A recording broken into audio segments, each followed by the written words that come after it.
وبه نستعین اما بعد فاعوذ باللہ من الشیطان الرجیم بسم اللہ الرحمن الرحیم یعلمون ظاہرا من الحیاۃ الدنیا وهم عن الآخرۃ هم غافلون صدق اللہ العظیم۔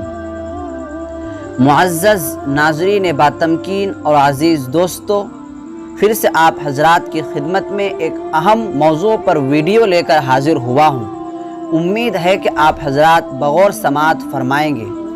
دوستو، کئی دنوں سے سوشل میڈیا میں یہ دیکھنے کو مل رہا ہے کہ ہمارے مسلمان بھائی ہی مدارس اسلامیہ کے خلاف لب کشائی کر رہے ہیں اور ایسے موقع پر اپنے آپ کو فخر محسوس کر رہے ہیں۔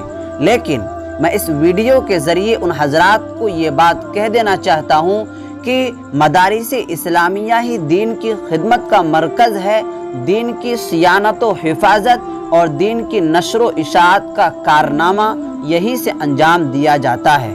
یہی وہ مدارس اسلامیہ ہے جہاں کی چٹانوں سے سرفروشوں کی جماعت کھڑی ہوتی ہے۔ مدارس اسلامیہ کے صاف ستھرے کردار پر انگلی اٹھانا کسی طرح مناسب نہیں ہے۔ مدارس اسلامیہ نے ماضی میں بھی ملک کے خاطر بے پناہ خدمات انجام دیے ہیں اور اب بھی ملک کی ترقی میں بنیادی کردار رہا ہے۔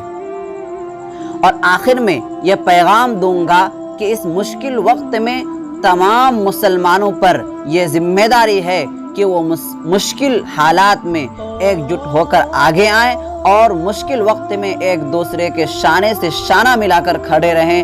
اسی میں سب کی عافیت ہے۔